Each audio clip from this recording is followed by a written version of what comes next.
actually that scene when he goes out as a playboy and he goes to that hotel and with these two ladies on his arm and they're jumping in the fountain and he's like, "I'll buy the hotel, ha ha ha," and then he goes out Europeans, eh?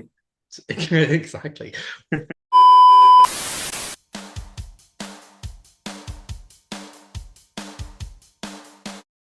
Hello, everyone. Welcome to No Drama, Just Movies. We are back this week with another review. This time, we are reviewing the first movie in what is widely considered not only one of the greatest trilogies in comic book movie history, but arguably one of the greatest trilogies in history, at least so I say, at least.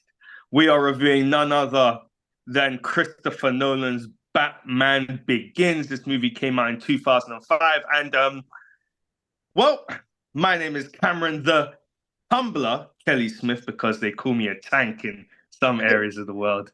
And I am joined by my esteemed colleague. Phil, didn't you get the memo, Cohen? I mean, I definitely didn't get the memo today. Definitely didn't get the memo today because I'm in a Superman shirt. But I know the betrayal. I know, I know. However, what can we do? I think that you can't speak about Batman Begins without speaking about also what the movie meant for the industry at large. Obviously, Christopher Nolan has spoken about, the influence that he had coming off of movies like X-Men, for example, Hmm. from 2000, and ushering in this new generation of a much more gritty and darker style of comic book movie, which we had elements of before. But I think that this was one of the first times where it showed you that, or where a filmmaker showed you that you could take a comic book movie or a comic book property and you could ground it. You could take a realistic approach and still stay very true to the source material. And I'm just gonna say right now, I know usually we save our scores for the end of this, and I don't want to completely tease what my score is gonna be. But on reflection, man, this to me, I won't say my score just yet, but I think this is You want to? phenomenal. I think this movie is incredible. I think it's special. And that's my initial thoughts. We'll get into it more in a second. Yeah. It's special for many reasons. What say you? Batman Begins. I think it's what you already said. It's like just how grounded it is. Like you can just Nolan as well, like with his like effects, like they're all real. Like towards the end, he really like crashed the train, I guess. Um, so it feels real, like everything feels real, and you feel the punches and the pain as well. As the action scenes, like the chases with the tumbler. So yeah, it like just adds to just the experience of the whole film. And yeah, I enjoyed it as well, like especially rewatching it again after a while. Um, I have to say, like, Batman Begins wasn't my favorite of the trilogy. That comes after. Um, but it's definitely a great start, I think, as just like an origin story. And we get into that, I think, as well. Because yeah, you don't like origin stories. I think you mentioned that before.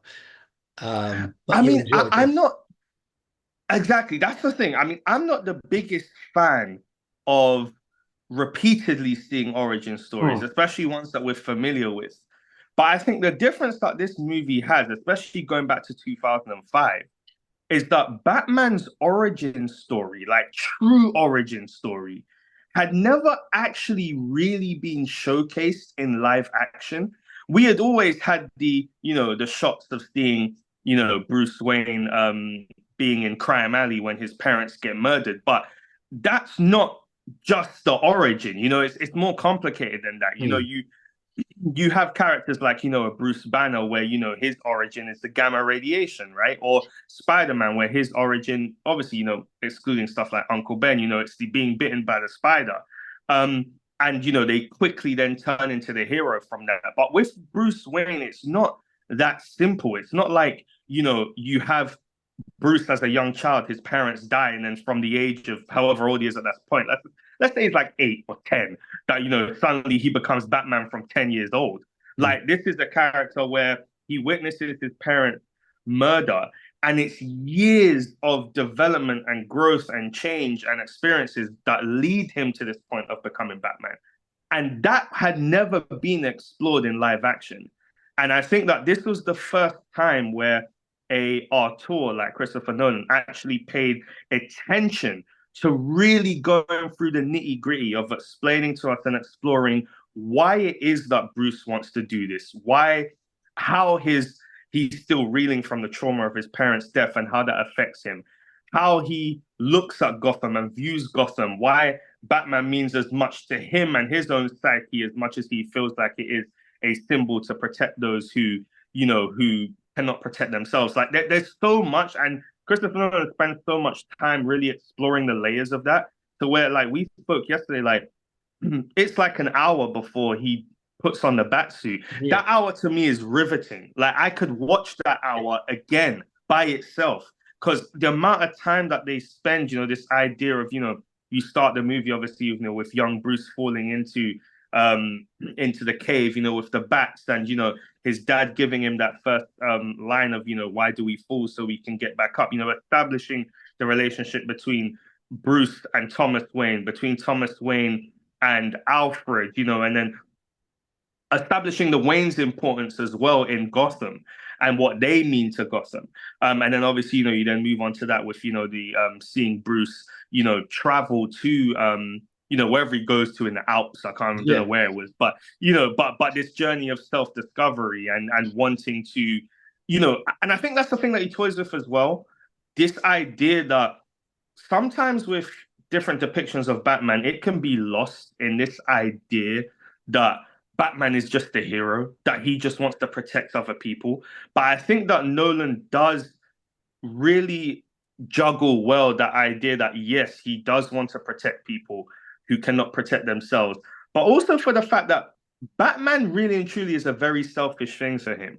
Like he's a psychotic human being that is using this as much or arguably more for him than anyone else. And I think that like this is a different kind of origin story. I think this is a different level of origin story. And I think this is the greatest, in my opinion, the greatest live action comic book origin story movie ever made, in my opinion. I agree. And I like you said, the first hour, even if he doesn't put on the cowl, is riveting. And I kind of thought about the first Spider-Man film, actually, the Raimi one, in the sense that in the first Spider-Man film, you see what makes Peter Parker Peter Parker, what shapes the man he's going to be later on.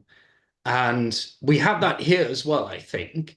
So we get to see all these little bits that shape Bruce Wayne and make him the man he is by the hour when he puts on the cowl.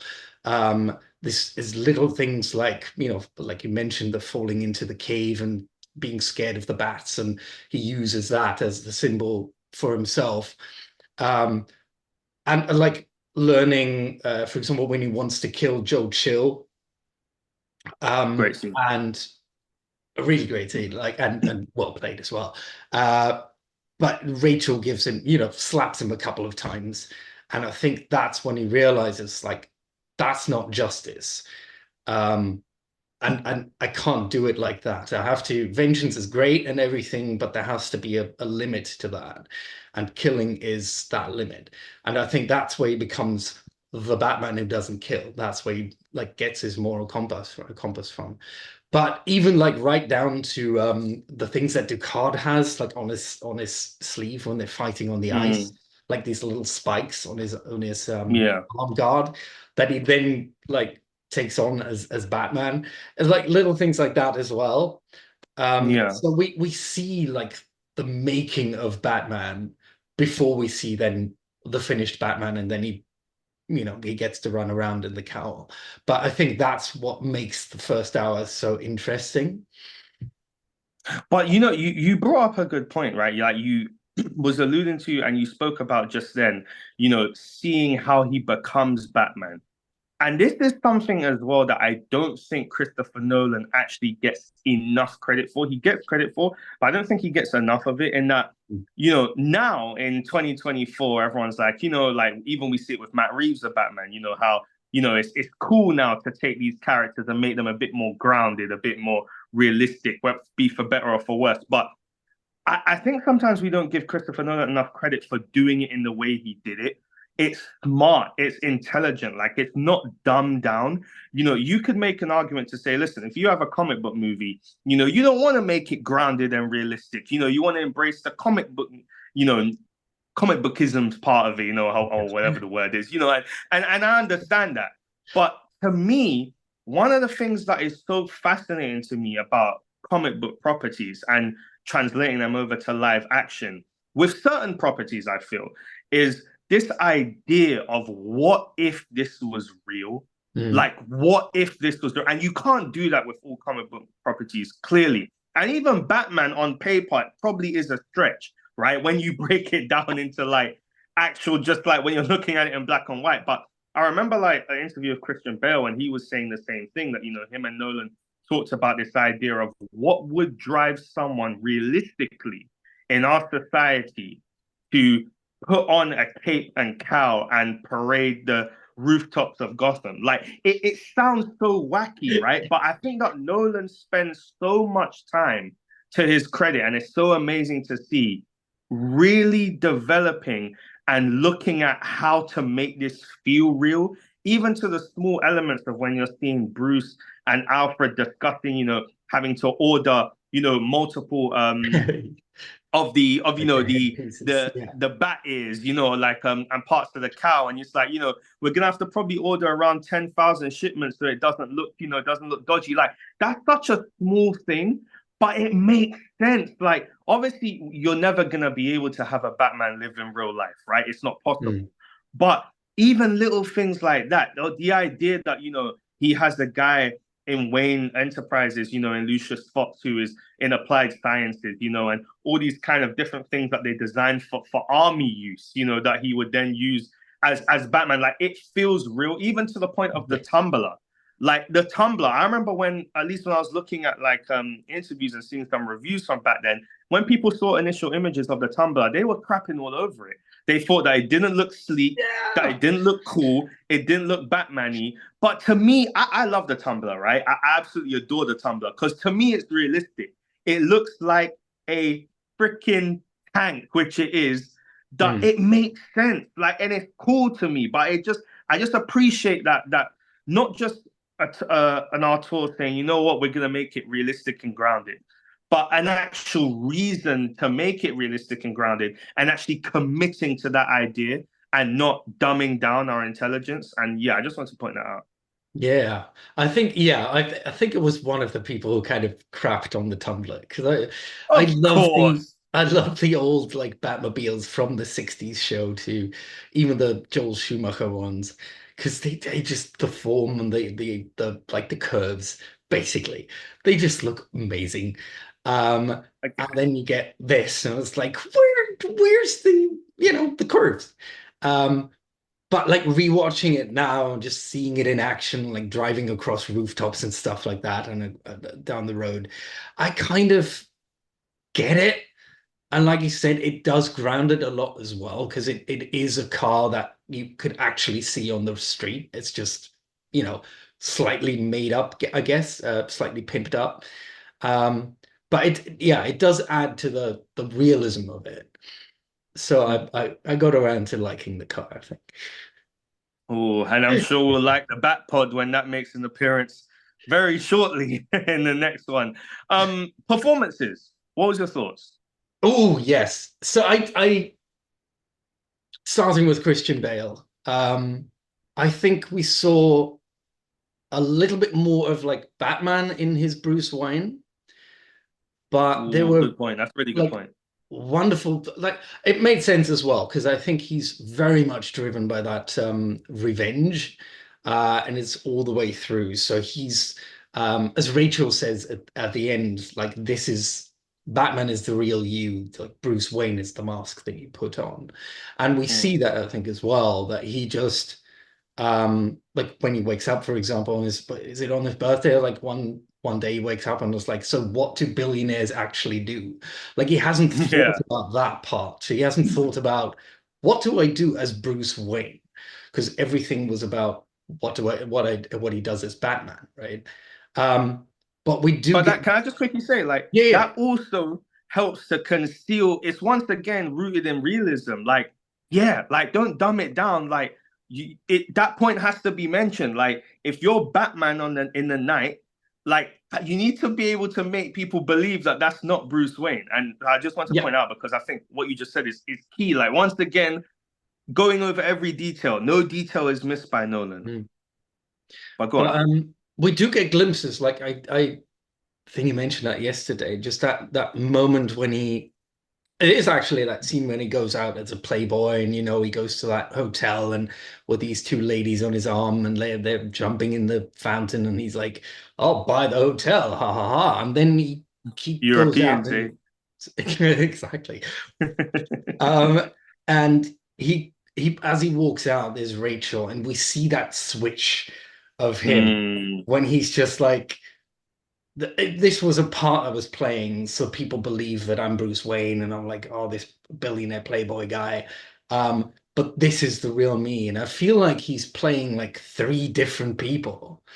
He's mm. playing like Bruce Wayne, the fun party guy who spends his money on women and buying hotels, but then also Bruce Wayne, who's like whose parents were murdered, and he's still suffering from that.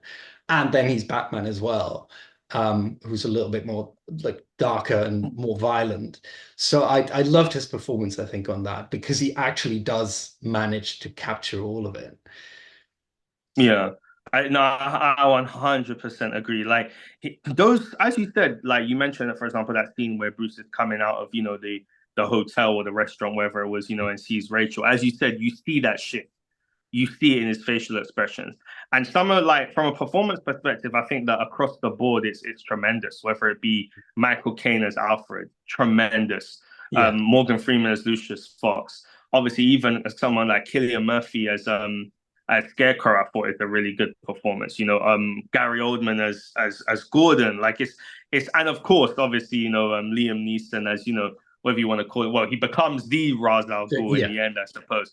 And I love those moments. Like the script is so well done as well. The writing so well. Like one of my favorite scenes, for example, is when the mansion gets set on fire by the Hmm. League of Shadows, and Bruce and Alfred are coming down in the elevator shaft, and Bruce. That's one of the moments where you really see Bruce actually regret this idea as of or really regret the idea if he's questioning if he actually has done the right thing here. If maybe that's one of the key moments actually where you actually see that Bruce for a moment might actually be realizing that this Batman, this idea, this symbol that Raz tells him, that he could become, that this actually maybe is a bit too self-indulgent. Like, Hmm. was this the right decision? Like, I've chosen this path, and now potentially everything that my family stood for, everything that my family represented, the city that they loved is about to literally be burnt to shreds because of and because potentially I made the wrong decision. And once again, him saying to Alfred, you never gave up on me, and you've never given up on me, and or you still haven't given up on me, and Alfred saying, never. Like it's just beautiful. It's so Yeah. well done. And you mentioned, one thing I did want to point out, you mentioned obviously, one of the final scenes, with Rachel and Bruce, where Hmm. she comes clean because she knows that he's Batman. And one of the things I loved about that scene, because she says to him, it's become clear to me that the man I loved, when you left, he never came back. And maybe one day when Batman is no longer needed, he might come back again. And that's such an important line because that's a theme that Nolan continues to explore throughout all three movies. This idea of, and I think it links very well to, he talked about how he had the idea from the get-go of what the beginning, middle, and end of this story would look like, where he wanted Bruce to go. And I think that he probably did see it as he wanted to tell this story across the trilogy of if Bruce being so caught up in this revenge, turning it into something good, but then that thing being something that also becomes a burden. And if eventually, come the end of this trilogy, Bruce can reach that point of where he finally is able to live with his trauma in a much more healthier way and relieve himself from feeling that guilt. And I think that that was one of the first indicators where she says that to him, if there's a time when Batman isn't needed, maybe he'll come back again. Obviously, at this point, Bruce is pretty much like, well, he might, but maybe not, and He's that's just fine. started really, so Yeah, but like incredible, man, just incredible. Like absolutely loved it. I think that from a screenplay perspective, performance perspective, directing perspective, from an editing perspective, you mentioned the effects. I think one of the reasons why the Dark Knight trilogy and this movie specifically does hold up so well after so long is because it doesn't rely on CGI. Like, all due respect to the Avengers, I love the Avengers, love the MCU. If you watch the 2012 Avengers in 2024, it does start to in some areas kind of not hold up anymore. This movie is different because there isn't a reliance on CGI, and you can see that. The movies that don't have as much CGI, dare I say, hold up much better, at least from a visual perspective. But anything else you want to add on Batman Begins? I think just the themes as well in it, and I'll probably get into that with a rating, or like that's where my rating comes from. But just obviously the theme of fear, which goes through the whole thing. But also like little fear, little themes of like legacy, like the legacy of his parents, that at first he's willing to just tear up. Like when he says to Alfred, like, I don't care what happens to this mansion. Like, I don't want to live here. It's not mine. It's my father's place. To the point where he, at the end, like wants to rebuild it brick by brick exactly how it was before. Where he embraces his wainness, I guess. All the way to things like, who are we really? Are we the mask? Are we the people underneath? And what it's not what we do. Wait, no, it's not who we are, but what we do that defines us, That something like defines. that. Yeah, that's what. So, but also like, what is justice? What, like, with the League of Shadows, when a place does go wrong like that, like Gotham, when it's full of like criminals, like, how much does it need a strong intervention, let's say, make it right again? Because obviously the police doesn't quite work if everyone is corrupt. Then, if the Watchmen are corrupt, then we need to get rid of the Watchmen. So just all these, because I think, so I think that's where my rating comes from, because, and I will say it in a moment, but because like Nolan managed to take Batman, right? And like I said, the last Batman I think we saw was Schumacher ones, which was completely ridiculous and very comic and cartoonish. And he managed to take something like that people kind of sneer at, because Martin Scorsese, this is not cinema, this is like popcorn or something. He managed to take that and elevate it by using themes, and we've been talking about like these themes, and you can discuss it, and you can like write whole essays about these themes and like the story. So I was reluctant to give it like a higher score because the next one is coming up, but I think screw it, I think it deserves a 10. So yeah, I'll give it a 10 out of 10, because it is an awesome like introduction to Batman, and what they both, I think Nolan and Goya, managed to do with it is just incredible. Yeah, it stands the test of time as well. So it's I mean, and for anyone who is unclear, obviously for the last few videos now, we have a new review system where we give a review. We use ICs/puppies, ice blast, whatever it is that you do or whatever it is that you have, depending on what jurisdiction you're in. We use ICs on this review channel. So 10 ICs out of 10, 10 for ICs Batman Begins.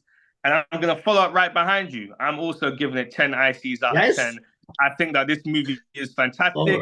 And I can't even say more than I have already, but I also can. As you said, you know, we could talk for hours about this movie. It's so beautifully done. It's going to stand the test of time. And it's the movie that you can just continue rewatching. Like, you really can continue rewatching and probably get more out of it every time, especially based on those themes you just mentioned. If I could even, obviously without spoiling our review score for the next one, if I could even break that IC barrier out of 10, I probably would. However, 10 out of 10 for Batman Begins across the board for us. So, ladies and gentlemen, that will do us for our review of Batman Begins. Once again, we are No Drama, Just Movies. If you like this content, if you like our reviews, please subscribe to our YouTube channel. We will very much so deeply appreciate it. Please like, comment, share this video. We're just two movie-loving friends who love to have a chat about movies. And as you could probably see from this video, get very passionate about movie discussions, and we enjoy the idea of having that with other people as well. So please subscribe to our channel. Please like, comment, share, get involved. Once again, we are No Drama, Just Movies. My name is Cameron, the Tumblr, Kelly Smith, and I am joined by Phil. Didn't you get Phil? Didn't you get the memo, Corwin? That's right. There we go. We may have not got the memo, but you know, we got it in the end. That's right. Ladies and gentlemen, thank you very much for checking out our review of Batman Begins, and we will see you very, very soon for the sequel. Take care, guys. Bye.